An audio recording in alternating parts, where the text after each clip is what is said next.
ఇప్పుడు కాంపిటీషన్ నాకున్నా నేను అప్లై చేస్తున్నాను, నేను ప్రిపేర్ అవుతున్నాను, నేను ఎగ్జామ్కి వెళ్తున్నాను, నేను పాస్ అయిపోయాను. ఇది పాజిటివ్ సైడ్. ఓకే, ఏం అప్లై చేస్తాము?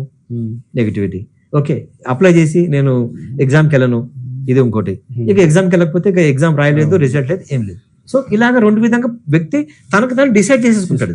సో ఈ డిసైడ్ చేసుకోవడానికి కారణం కూడా కొన్ని ఎలా ఉంటుందంటే అతనికి ఈ కొన్ని దీనికి ముందు వచ్చిన ఫీడింగ్స్, ఇన్పుట్స్, మైండ్ లో ఉన్న ఫీడింగ్ బట్టి అతన్ని ఏ డెసిషన్ నేను తీసుకోవాలి, పాస్ లో తీసుకోవాలా, సక్సెస్ లో తీసుకోవాలా, అక్కడ ఉన్న క్లాస్ రూమ్ లో ఉన్న ఒక్కొక్కడు ఒక రకంగా తీసుకుంటారు. ఇప్పుడు కొంతమంది ఏమంటే ఇప్పుడు దీంట్లో కూడా ఇప్పుడు స్టూడెంట్స్ వస్తారు మీ దగ్గర, కానీ వాళ్ళు ఎక్స్ట్రా మీ దగ్గర కోచింగ్ తీసుకున్నారు. ఇప్పుడు కాలేజ్ అనుకోండి, కాలేజీలో అంటే ఒక 8 hours కోచింగ్ ఉంటారు.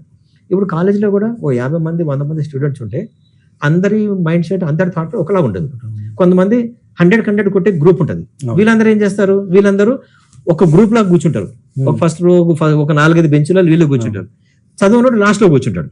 ఇప్పుడు ఇక్కడ ఏమవుతుందంటే ఈ హిప్నోథెరపీ దాంట్లో మన సబ్ కాన్షియస్ మైండ్ ప్రోగ్రామ్ దాంట్లో నువ్వు నీ సహవాసం ఎవరితో ఉంది, ఎందుకంటే పక్కవాడి యొక్క థాట్ కూడా ఇన్ఫ్లుయెన్స్ చేస్తుంది. ఇప్పుడు అంటారు కదా, ఒక 10 మంది ఒక బాగా చదివేవాడు ఒక 9 మంది చదవనోడితో తిరిగితే వాడు కూడా ముద్దయిపోతాడు. ఎందుకంటే ఈ యొక్క మైండ్ ఏదైతే మనకి మైండ్ నుంచి ప్రతి ఒక్క మన మైండ్ లో ఏమవుతుందంటే ఎలక్ట్రోమాగ్నెటిక్ వేవ్స్ అని ఉంటాయి.